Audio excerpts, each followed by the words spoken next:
I could do that one anyway. What do you think, Paul? Yeah, let's look at all the people that found us this morning. That is amazing. It's awesome. Right here for the 54th ever Sunday Assembly in San Diego. Well, normally we go right into a song, but I'm going to do a couple of housekeeping things to get started today. First of all, we have a little Where's Waldo situation on our venue. I'll explain why we're here today, but my goodness, isn't this great? Boy, I'm so glad you got up on a Sunday morning, and I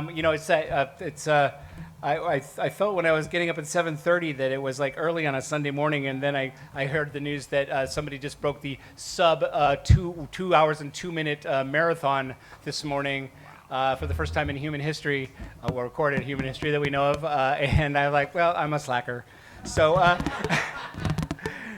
I should not complain. So just a couple of things. So we're here. Mr. Mark Olson, who owns C-SCAN, is kindly let us use this facility today. This is also the location that we'll be doing our crawfish boil next week. We'll talk more about that in a little bit. But there are some house rules.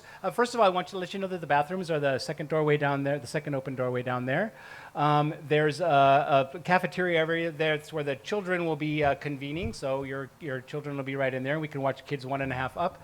And we have 2 professionals that are doing that. Additionally, please don't remove any of the barriers or wander around the buildings. I think that's pretty self-evident. There's a garden over there. I highly recommend you walk it. They have a beautiful garden just on the other side of the building. Please don't pick any fruit. That's for the employees to do, and we will respect that absolutely. And don't pick up any rocks on the side there and throw them around or toss them, because each rock was lovingly picked and carried by hand and placed in that specific spot, and that's where it belongs. I made that part up, of course. But also, the media-free zone, that has changed a little bit. So it's the back end of the house right there, and we're going to be recording soon. So if you wish to situate yourself, like the last 3 rows there, Dan says that's not on camera, and we're good to go. So I am going to turn you over to the fantastically talented Mr. Paul Svensson. You forgot the best part. Oh. The best part is there are sometimes rattlesnakes. Oh, that's right. I did. So we highly recommend you not walk around with your phone in places that are off of paths, because you might find a visitor, or they might find you, and you'll know about it very quickly. That was the top one in bold, and I missed it. Thank you, Paul. That was my favorite one. By the way, Mark, whose facilities this is, who's super, super generous to us, is sitting in the back there with the hat on. Wave your hand, Mark. Mark is awesome. You know, I love it when the weather is San Diegoing, right? It's San Diegoing today, right now for us. This is so cool. So, because the screen is kind of low, we're not going to stand up to sing. But that doesn't mean that you can wind down your enthusiasm, because it's important. Here. Little Queen. Come on, move around a little bit. Here we go. Of this thing called love. I just can't handle it. This thing called love. I must get around to it. I ain't ready.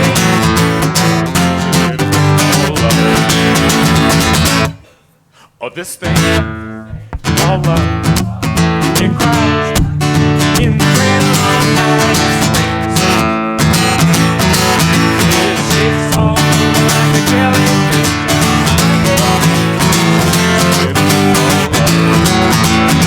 There goes my baby. Goes that rock and roll. Cries hot, cold fever and a boy in a cool, cool sweater.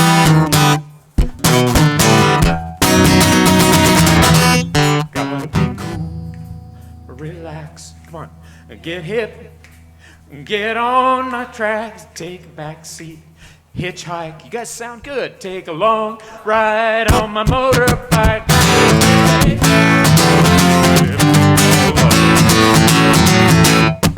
All this I just can't handle it. All up. I must get around to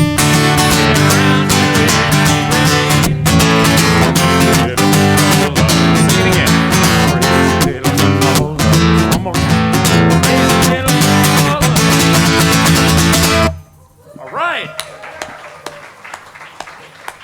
right. Well, welcome to the 54th Sunday Assembly. Sunday Assembly is a secular community that meets monthly to hear great talks, to connect for community events, to sing silly songs, to have some snacks, but mostly we're here to celebrate this one life that we all know that we have. Every Sunday Assembly has a theme. The theme for this Sunday Assembly is, we don't have a theme for the Sunday Assembly. It's kind of a Where's Waldo situation. Where is the Sunday Assembly going to be this week? So we booked our facility last year, all the dates except September. They couldn't manage on any of the weekends. The Self-Realization Fellowship's having a big conference. They're the next door neighbor to the Bankers Hill Sport Club, the Bankers Hill Club where we are. So we planned a beach assembly a long time ago. We did a bunch of planning. We had planning meetings. We got ready to rent a 6-person golf cart to drive people to and from the parking lot and the bathrooms, which are quite a bit of ways away. We rented chairs. We got the permits. We got everything all set up and ready to go. And we said one of us had the brilliant idea of having the last logistics meeting, that was Ara, on the facility. And as we're driving into the parking, we saw Bayfair, overflow parking, 14th, 15th, and 16th. So looking at Bayfair, that's the Thunderboat races. So we said, and then there was a word we put in there after that, I won't share it with the kids. And so we asked around, and Mr. Olson was kind enough to let us use this facility today. And boy, is it beautiful. It's just fantastic. God, it just feels so happy. Well, the theme for Sunday Assembly is Live Better, Help Often, and Wonder More, and there's so many ways to connect. I definitely recommend you checking your programs and finding a way to spend some time with some of these wonderful people. We've been taking walks and others, and I met a bunch of you, and I know a lot of you, and it's such a jewel in my life to be able to have acquaintances with all you wonderful people. Is there anybody that's new to Sunday Assembly, your first time here? All right, well, give those people a high five. Welcome. We're so glad you're here. Sunday Assembly, we welcome anyone we welcome everyone who welcomes everyone. It's free to attend, radically inclusive, and we're just pleased to have you all here. We're going to do a thing called I told you about the kids, so that's we watch 1.5 Up. There's child care professionals there, and we do a thing called Life Happens. So we have a couple of things that people are sharing in their life. The first one is Charles is here. He'll fly back to San Francisco in a few hours to finish up the next 2 weeks of training for his new job. So he's going to be working up there. And he flew in just for us, maybe. Or he just happens to be here today. I don't know. It could be one of those things. I prefer the former.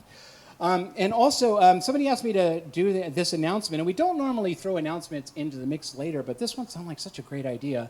It's Got Kids, No Kids. I'll be promoting upcoming children's book event on September 30th at the free all-day Orange County Children's Book Festival, biggest of its kind in the U.S.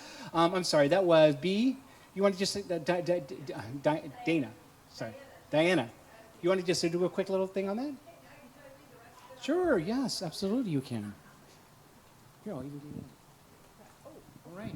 Okay, so just said that there's going to be 6 stages, a petting zoo, hundreds of authors, illustrators, booksellers.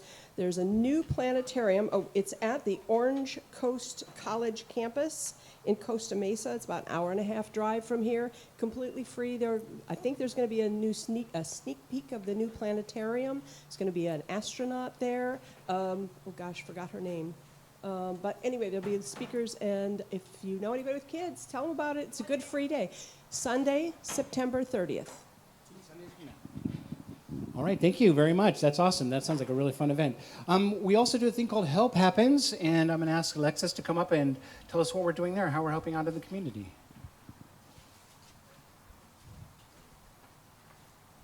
So you often see me with toiletries in my hand on assembly. It's because people keep handing them to me, and I really appreciate it. I forget who handed me these because I was doing a million things. So raise your hand if you handed me these.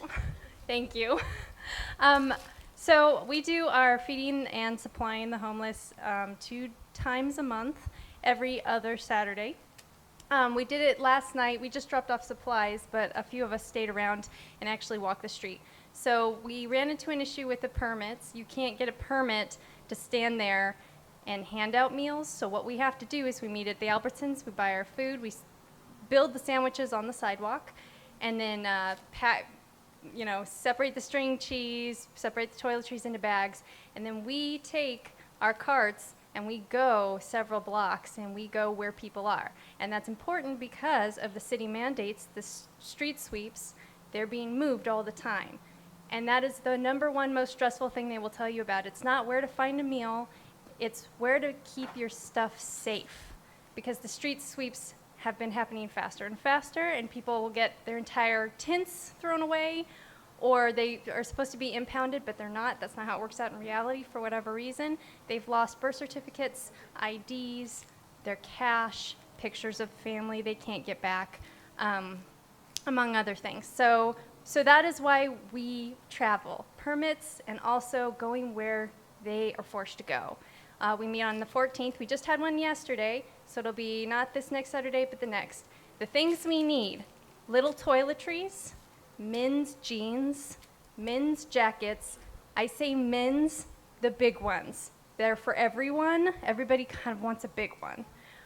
Hoodies with hoods, and new socks, new underwear, mostly socks, and there was one other thing.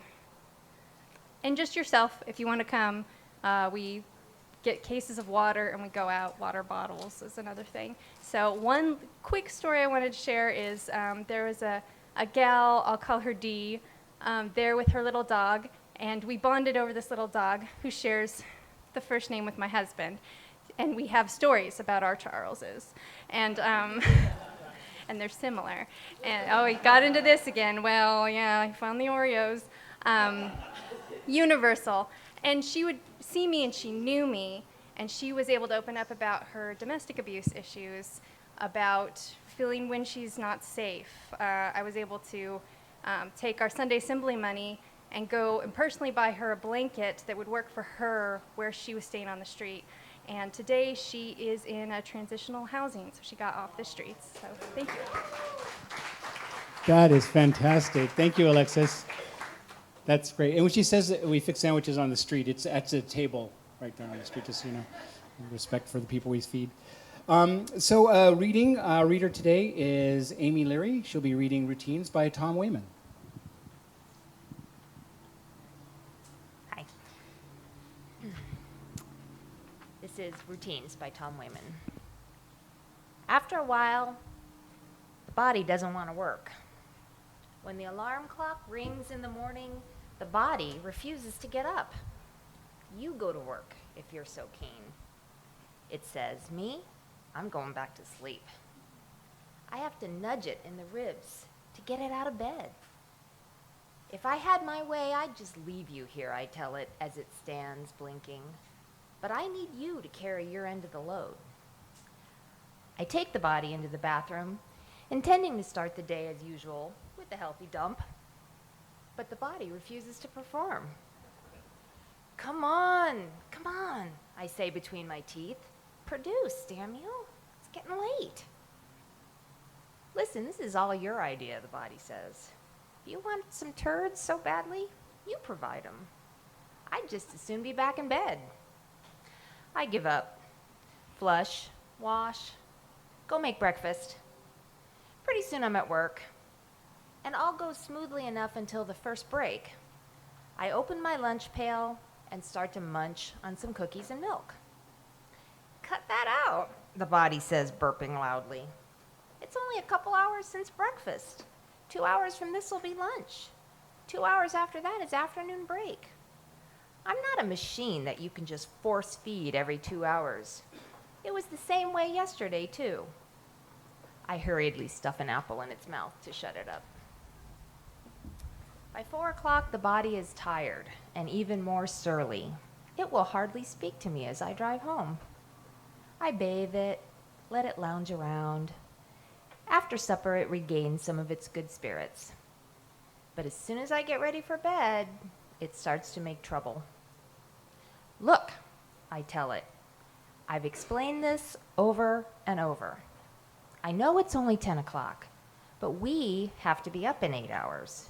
If you don't get enough rest, you'll be dragging around all day again tomorrow, cranky and irritable. I don't care, the body says. It's too early. When do I get to have any fun? If you want to go to sleep, go right ahead. I'm going to lay here wide awake until I feel good and ready to pass out. It's hours before I manage to convince it to fall asleep. And only a few hours after that, the alarm clock rings again. It must be for you, the body murmurs. You answer it. The body rolls over. Furious and without saying a word, I grab one of its feet and begin to yank it toward the edge of the bed.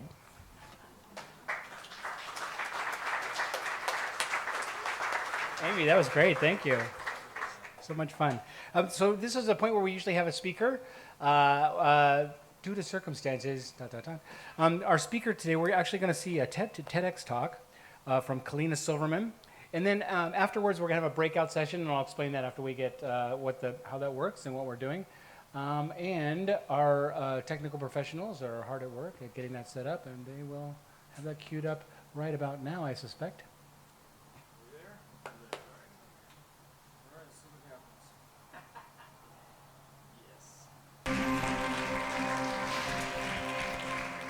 To skip the small talk, I'm going to start off by asking you guys 3 questions. So the first question is, are any of you going through any sort of personal struggle right now? Yeah. Okay. The second question is, do you feel that you have someone in your life with whom to share in that struggle? Yes? No? All right. And the third question is, do any of you guys watch Mad Men?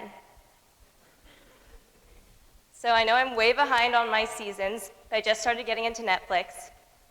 And the other night, while watching season number 2, episode 12 of Mad Men, I heard Anna Draper say this to a very lost Donald Draper. She said, "The only thing keeping you from being happy is the belief that you are alone." And this quote really resonated with me because that's exactly how I felt when I left sunny Southern California 3 years ago to start my freshman year of college at Northwestern University. So this is a picture of me, my freshman year of college, first week of school. That's me in the top left corner. And another question for you guys. Have you ever been out at like a party or event or out with your friends and someone's like, "Let's take a picture," and even though you weren't totally in the mood to take a picture, or you weren't really feeling that great, you still like smiled in the picture and ended up making it to Facebook and everyone saw it, and you're like, "That was me at that event." And so that's kind of what happened at this picture. And also this picture, when I was out at a party that same week. And so these pictures, they made it to Facebook. I was smiling in them, all my friends saw them, they're like,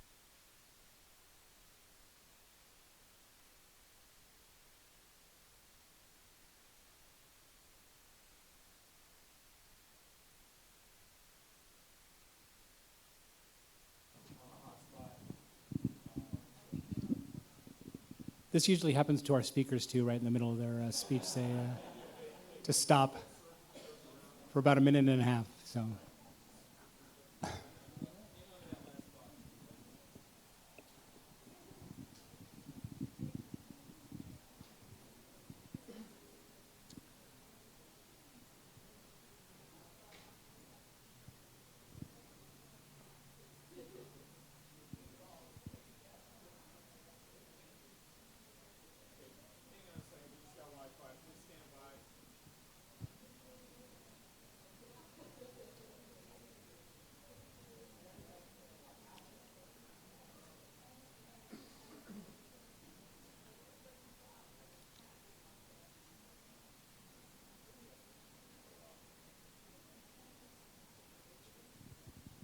Beverages and snacks over to your left.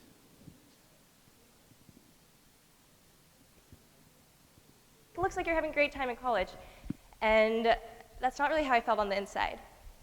And this is a picture of my diary that I started writing in that same first week of college. And I actually have it right here with me, and I'm going to read you my very first diary entry. September 27th, 2012.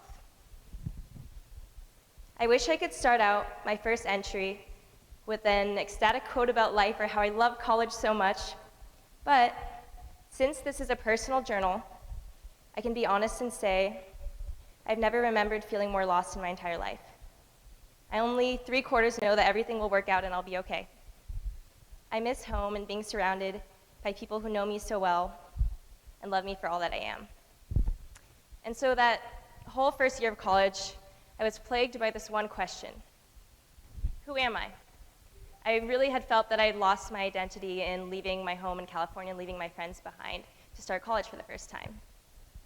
And it wasn't till the end of my freshman year, when things were a lot better, that I had to learn what Donald Draper did in season 2, episode 12 of Mad Men, that the only thing that had been keeping me from being happy was the belief that I was alone and feeling that way my first week of college. And I actually put out this query over Facebook one of the last few weeks of freshman year. I said, "Hi everyone, I'm doing my final journalism project on people struggling to adjust to college the first year. If anyone is willing to talk to me about it, like please let me know and message me." And I was shocked when within just a couple hours, I got messages from people all over campus. A lot of them expressing their pain their first year of college. And I thought, wow, if only I was able to talk to these people that first week of school when I was also feeling lost and alone. And actually one of those people, she was someone I had met at one of those parties in the beginning, and we had kind of just met and been service level friends. And that last week of school, I interviewed her. And we ended up sitting in the student lounge together and sharing each other's experiences and talking about how lonely we had felt that entire year. And we were both like, wow, if only we had said this to each other when we first met, we wouldn't have felt so lonely. And so she ended up becoming one of my best friends in college. And so that was the end of freshman year. And then sophomore year, things got so much better. I ended up joining a sorority. I got super involved with that. I was really involved with my journalism projects. I started a club, or co-founded a club called Mix, which was the Mixed Race Student Coalition. And the whole idea was it didn't matter where you came from, what your background was, we all could share in our mixed experiences. And so I would be going out to all these parties. I had a lot of friends at that point. But there would still be nights where I'd come home from an evening out with my friends, and I'd still feel terribly empty inside. And I couldn't understand it. I had just been with all these people. I still felt pretty lonely. And one of those nights I was Skyping with one of my friends from far away. And we were having this very deep philosophical conversation about life. And I said, wow, I wish all conversations could be like this. This is awesome. And he was like, yeah, screw small talk. And I was like, wait, yeah, screw small talk. Why do we even make small talk? And I thought, what if when talking to our friends, coworkers, or even complete strangers, we could always just skip the small talk and instead talk about the things that really mattered in life, or things that at least we both actually really cared about and wanted to talk about. And so I was like, wait, screw small talk, skipping the small talk, we should make big talk. And I thought that name was kind of cute, and I didn't really know what to do with it at the time, but I kind of just stuck it in my back pocket and just thought about it for a bit. And so that was the end of my sophomore year of college. And then the following summer, I was getting very involved in my journalism program. And I had the opportunity to do some documentary projects abroad. And I spent 3 weeks in Ecuador filming a documentary about education reform. And those 3 weeks were the best 3 weeks of my life. We were traveling throughout the entire country, interviewing strangers, everyone we encountered about education in the country. And it didn't matter if we were gliding down the Amazon River, or climbing the Andes Mountains, or salsa dancing through the colonial streets of Cuenca. Everywhere we went, we were being open to new people, new experiences, and every day was a new adventure. And the picture on the top left, right, was actually taken when one day we had run into these professors at this university, and they invited us into their villa overlooking the Andes Mountains, and we ended up drinking wine with them all evening and salsa dancing. And I was like, wow, why doesn't this ever happen with my college professors back home? There's something different in the way I'm approaching life when I'm traveling, the way I'm more open to people, and it invites these kind of magical experiences. And towards the end of my trip, I actually started getting really scared to go back home to my everyday life. I didn't want to lose this magic of being abroad. And I thought, how can I make everyday life feel this meaningful and look this beautiful? And I had one more opportunity to travel that summer. I went to Germany to do a documentary about the Holocaust. And on one of my last days in Germany, I visited the Berlin Wall, and I came upon this question written on the Berlin Wall. It said, "What do you want to do before you die?" And this question really hit me because, I just finished sophomore year. I was going through my mid-college life crisis, questioning, what's my purpose? Why am I studying journalism? What do I really want to do with my life? And, everyone else is asking you that question too, constantly when you come home for summer break. And so I thought about it. I was like, what do I really want to do? I knew in part it was about building empathy between strangers, as I'd kind of done through Mix and through my traveling documentary projects. And I also knew I'd always wanted to start a YouTube channel. So that summer, I came home. I had 5 weeks before starting my junior year of college. And I kind of took this question, what do you want to do before you die? And I took that name that inspired me months earlier, Big Talk, and I took the magic I had felt from traveling and approaching strangers and hearing their life stories, and I made this video. And I'm going to play the first half of it for you for the sake of time. Hi, I'm Kalina, and this is the beginning of an experiment called Big Talk. I wanted to be able to go out, meet new people, and instead of just make small talk, actually have deeper, meaningful conversations with them. Kalina. Get your hand on every. Yeah, come on.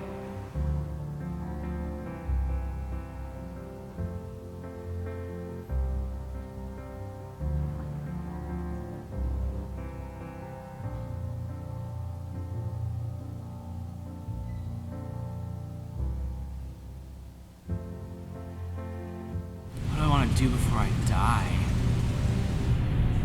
Oh man, jeez. That's a deep question. Oh, or what do I want to do when I grow up? You mean job-wise? That's a hard one. Wow, that's a tough one. Is it just one thing? Well,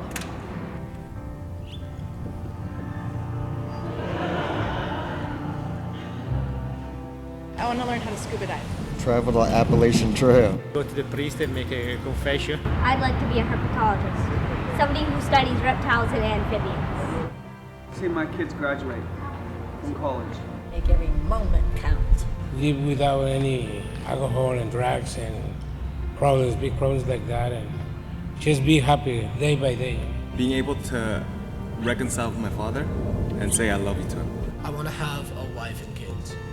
I wrote like an essay on it when I was in 5th grade, and I remember all my friends made fun of me because everyone was like, I want to be a sports star or a movie star, but I just want a wife and kids. I'll be happy because I already lived, before I lived very bad. I was homeless for 13 years. Maybe call a lot of my friends. I'd probably text all my friends. I would take a road trip to go see someone today. I can't say. I would tell them that I love them. Yeah. Do they know you love them? I think so. What would I want to do today? If I was to die tomorrow, if I knew I was going to die tomorrow?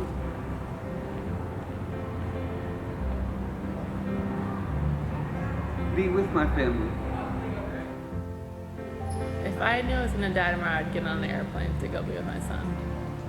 See, now I'm going to cry. It's literally, I'll say the most significant relationship that I have. Being 18 and having a baby. If I were dying, I'd love to have Charlie on my bed. Ray was dying. He had this little fluffy dog that cuddled right next to him and would not. Oh, that's fascinating. There's a dog bark. Do you love that or what? Be in denial, thinking it's gonna happen, and I can't die. My mom said that the day before she died that if she were to die tomorrow, she would have lived the fullest life ever, and then she died unexpectedly the next day. So this is a very personal question. So family has always been of utmost importance to me.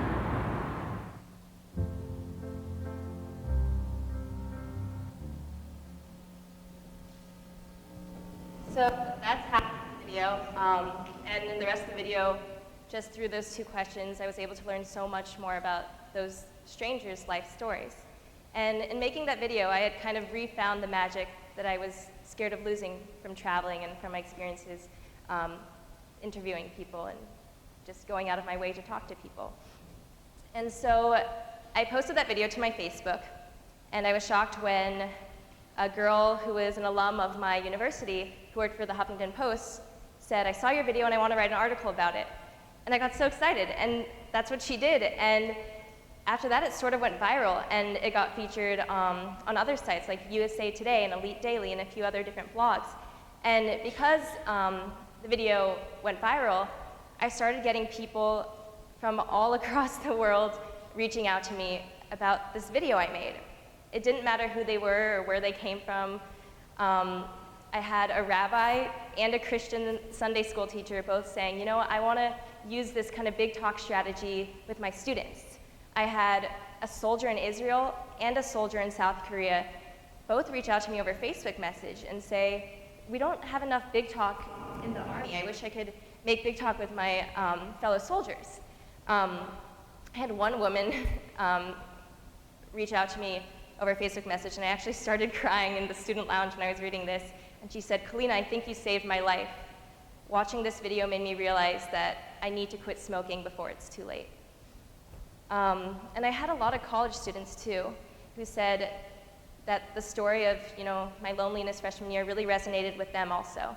And students from the East Coast, the Midwest, the West Coast, a lot of international students too, Singapore, South Africa. And I was shocked that people all over the world were saying the same things, and one message could hit them all the same.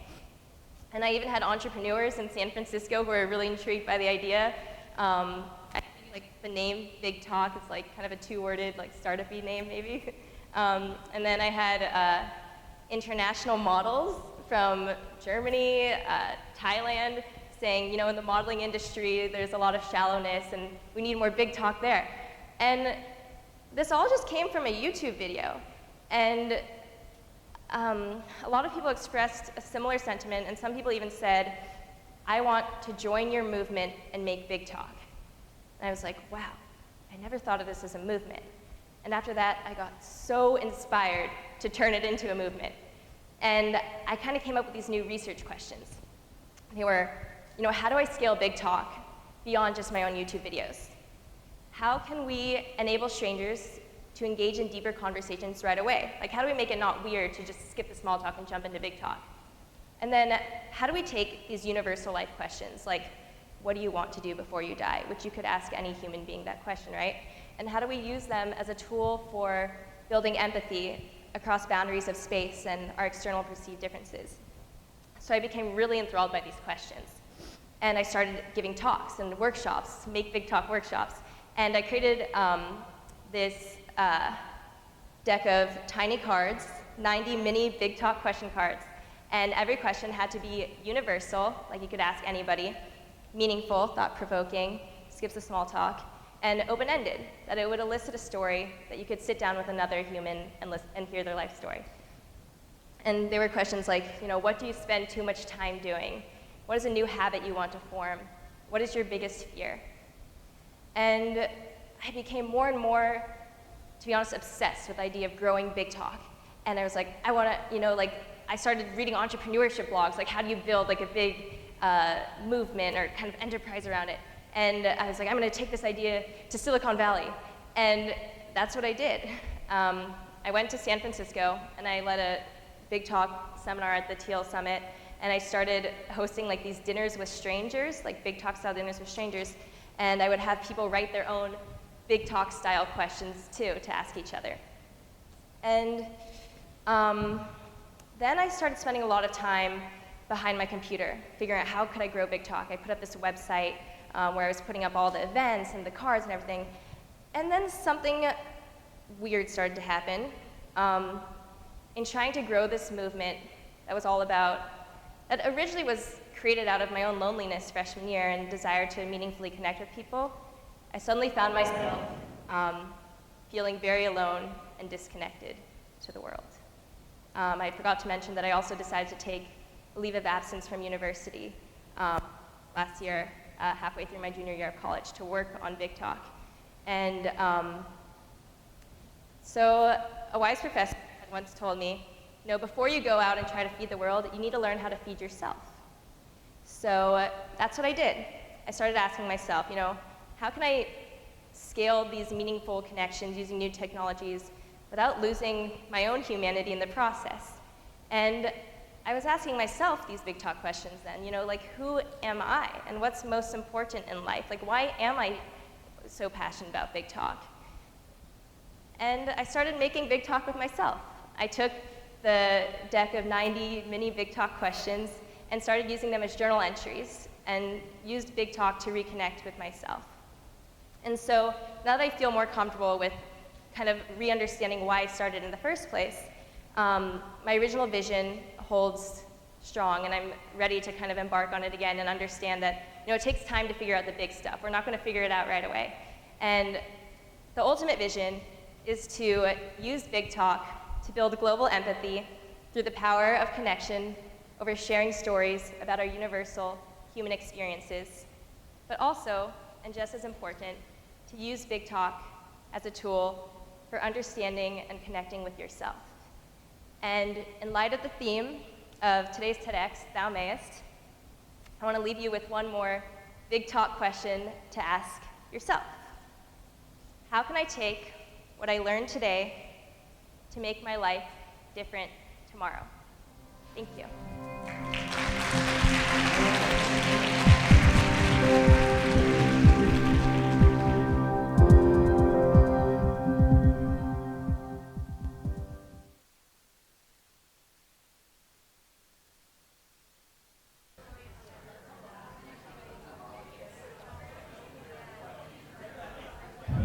Well, I'm hoping you all had a chance, everybody had a chance to talk. If we can get you back to your seats, because we are going to be entertained by the amazing Mr. Paul Svensson once again. Paul will be playing for the song Drift Away by Mentor Williams, performed by Dobie Gray.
Grab a seat. Nothing prevents these conversations from going on after we're done with the assembly. As a matter of fact, everything encourages them.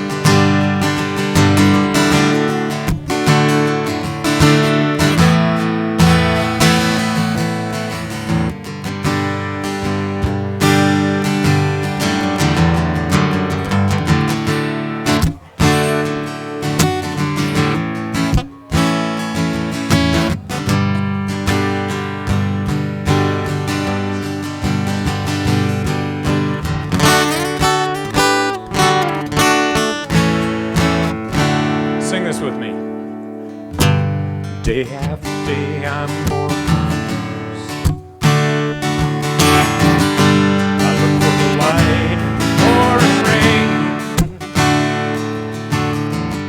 You know that's a game that I hate to lose. But I feel this way. On to the Beat Boys to free myself. lost in your rock and roll and drift away. Sing it again now. Give me the beat, boys. Rock and roll and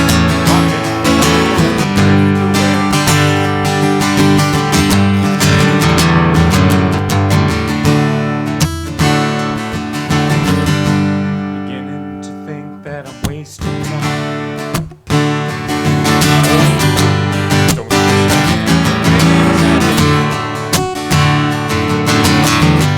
the world outside looks so fine. So counting on you. Oh, give me the beat, boys, to free my soul. Wanna get lost in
rock and lost in your rock and roll and drift away. Oh, get lost in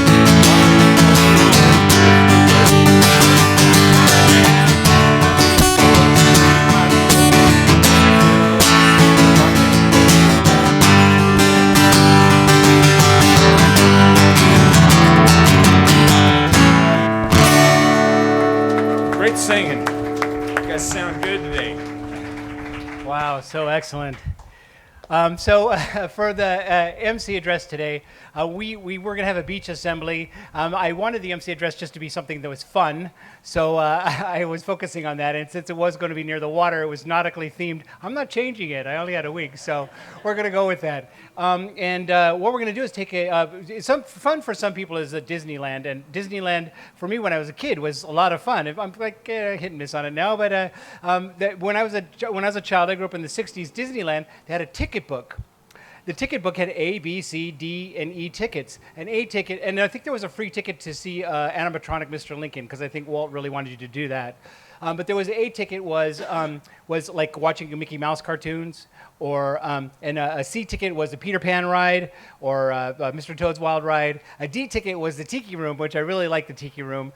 The E ticket was the premium rides. That was the Pirates of the Caribbean, Haunted Mansion, and my favorite of all time was the Jungle Boat Cruise. Apparently, I like all the things where you just sit down and they're pretty mellow. So, with the Jungle Boat Cruise, I love so much because I love a good pun, and I just always like the Jungle Boat Cruise captain. And now that the ice caps have melted and San Diego is like Venice used to be before it was underwater, we are going to take a Jungle Boat Cruise through some of the obscure sites in San Diego.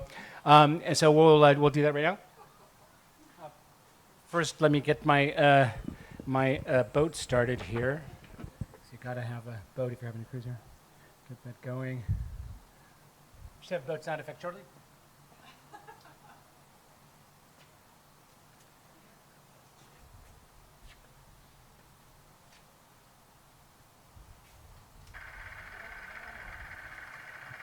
I did. Well, welcome. We're doing the San Diego Obscura Urban Jungle Cruise. We're going to see some of the sites in San Diego that are little known. We'll see some premium sites, of course, but some things that you may not know about San Diego. This is an e-ticket ride. It is in Euripides. Euripides right out of the book. And you give that to the vendor right there. Come on in. Everybody will have it.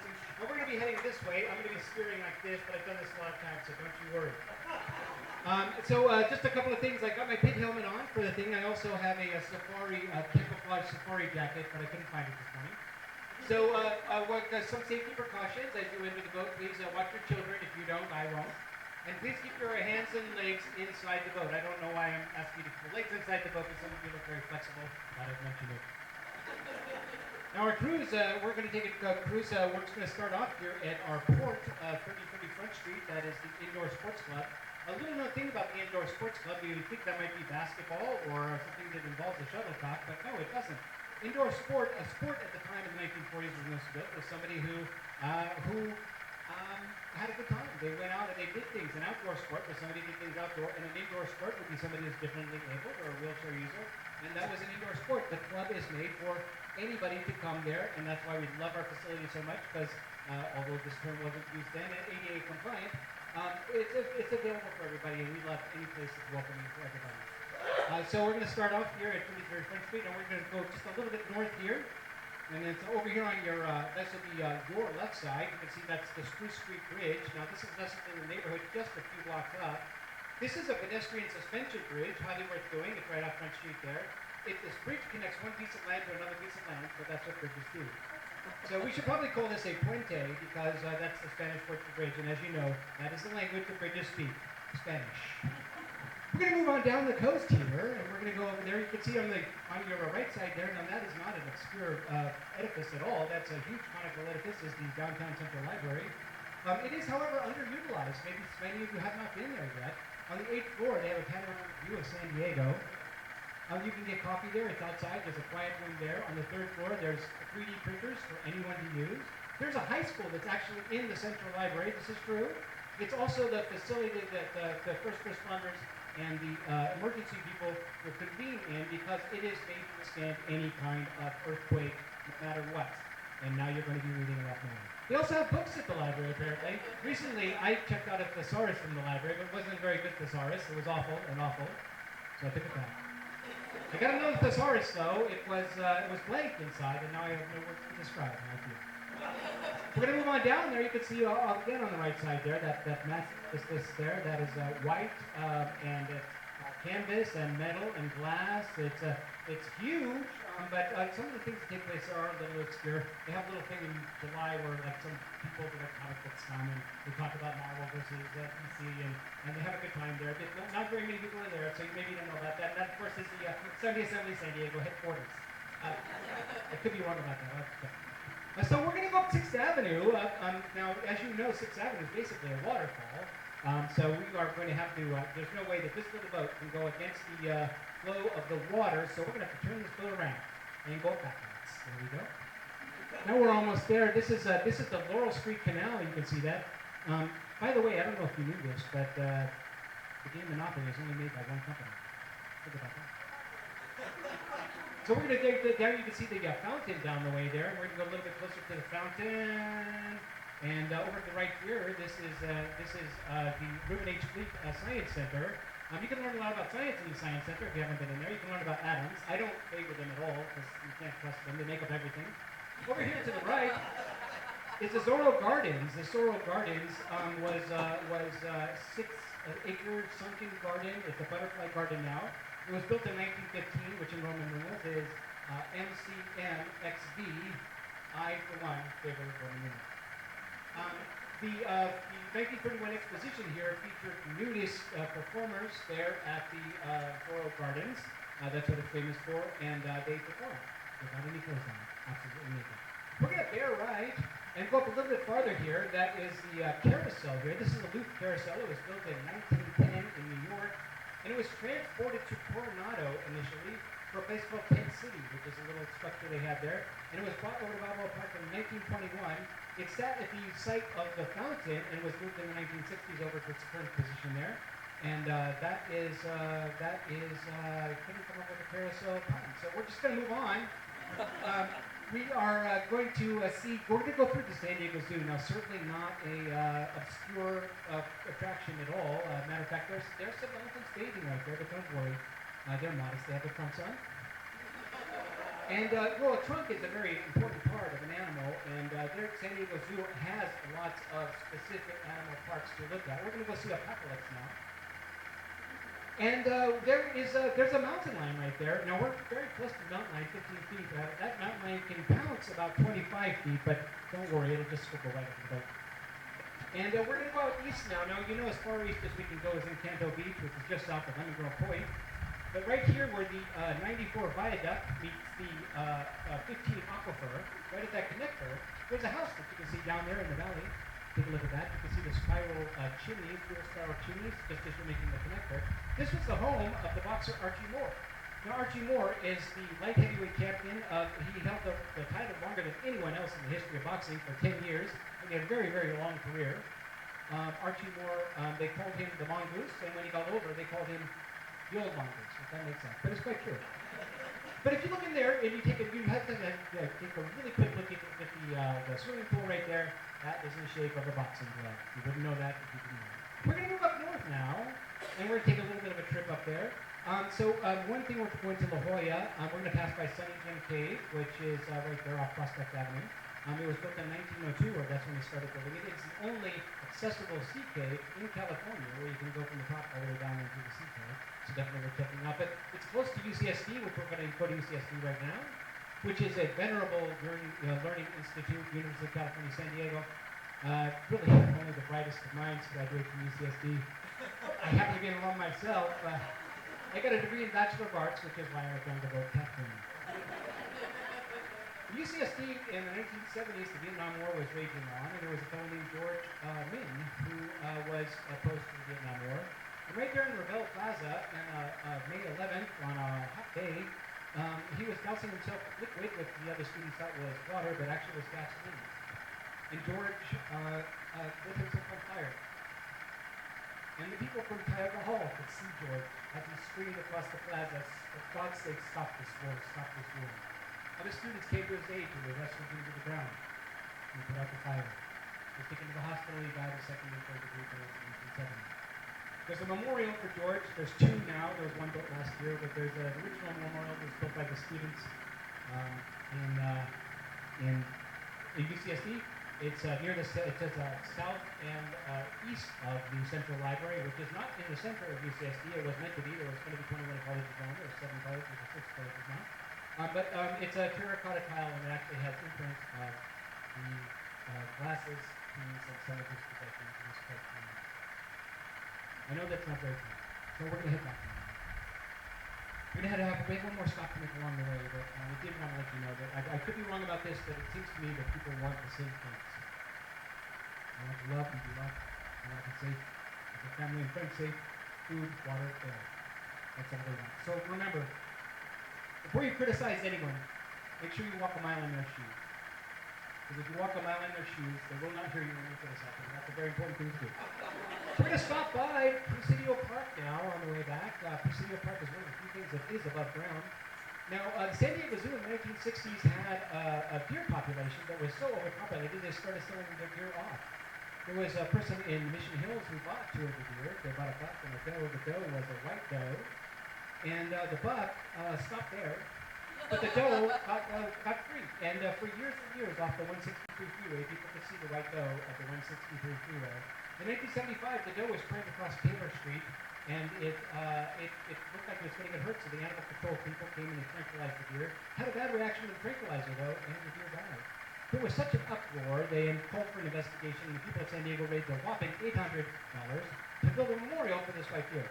So for Inspiration Point, which is in the northeast corner of Presidio Park, if you walk up the hill, you'll see the white deer memorial. You wouldn't know it was there if you didn't know it was there. We're headed back now.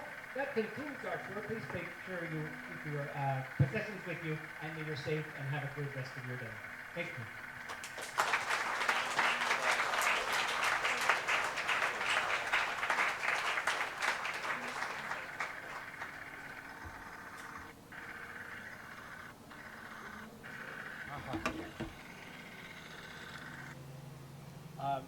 Probably not a better place for it.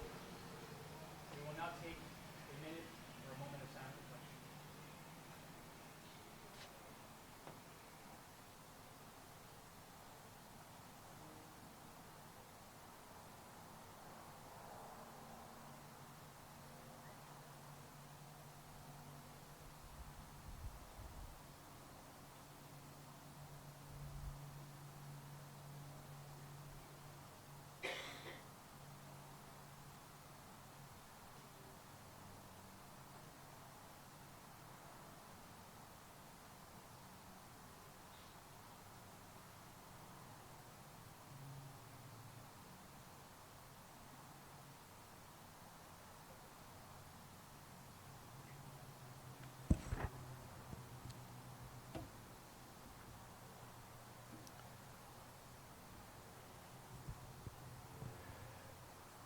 I've for the many times that I've been doing the MC addresses, I've never shared what I was thinking about, but I was just thinking that one of the greatest gifts in life is to be able to appreciate what you have when you have it, right when you have it. And I feel that way right now. This is just fantastic. It's amazing. We're gonna have some announcements today. I think I might be doing most of the announcements. Actually, the first one is our crawfish boil. I have Mr. Brendan Bartnick, who will be said chef for the event, which takes place right here next week. Next week. Gonna be great. Please come on back. Tickets online, Eventbrite. It's a great time. We've done this 3 or 4 times now, feels like. And, it's all you can eat while supplies last. We're going to have corn, potatoes. It's a good time. Yeah, come on in. Artichokes? I mean, not if I can help it, but probably. Well, we'll have something here for all eaters. I'm not a real bug aficionado myself, but the event itself is fantastic, and it's definitely a lot of fun. We also have our solstice event. We've been doing, this will be our 5th solstice, and that's crazy. But it's a great community event. Last year,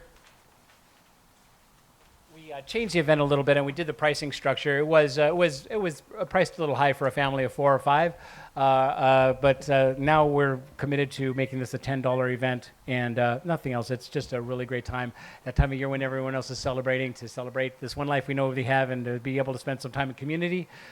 Tickets are not available yet on Eventbrite, but we'll get that up and running this week, but we would love to have you there.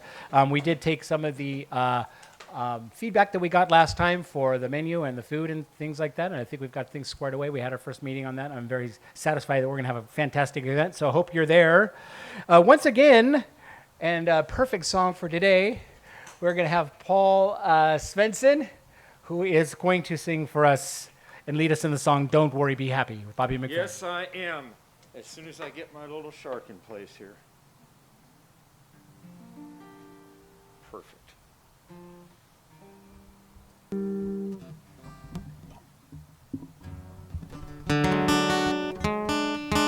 That didn't work. Excuse me.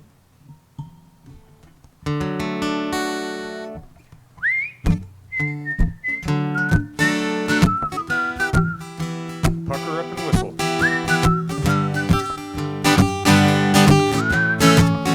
Even if you don't know how, just pucker up and blow.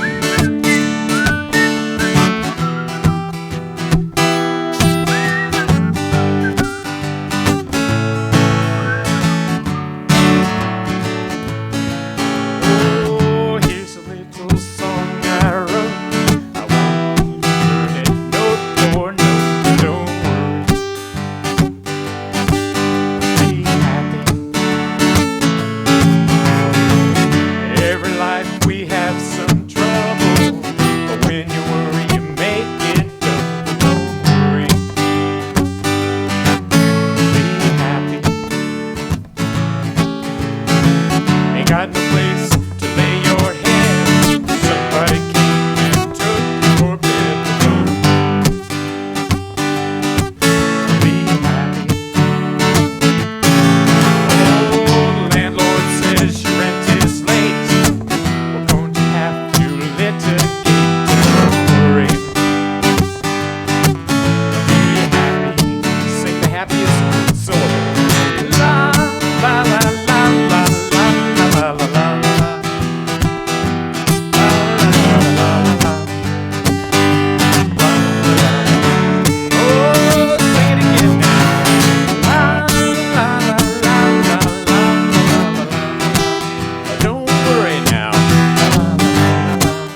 percussion here.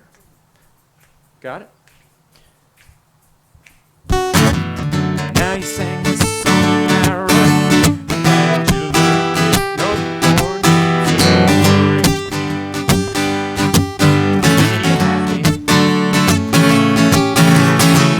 in your life, expect some trouble, but when you worry, you make it don't worry. Don't worry, be happy. La, la, la, la, la, la, la, la, la. Oh, don't worry. La, la, la, la, la. Be happy.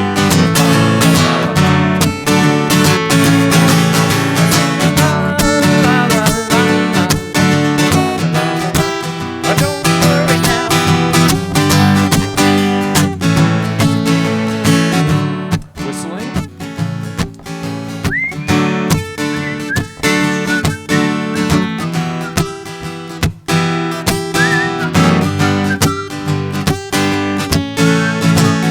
Oh, that was good. Do it one more time.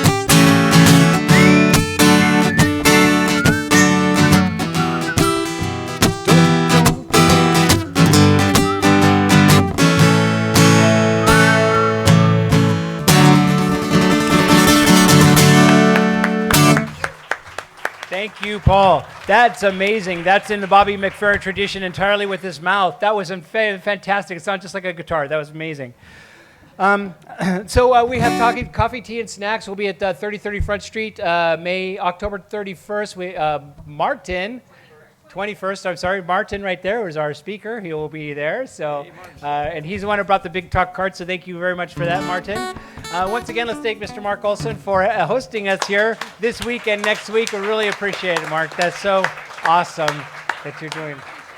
What's that? Meat and cheese. And yes, I was getting to that. Because we don't have Pizza Cotta to go to or any other place, we have Brendan Bartnick is bringing out meat and cheese trays, hummus, pita chips, snacks there, all kinds of beverages. So please stick around and have a good time. And thank you so much for being here today.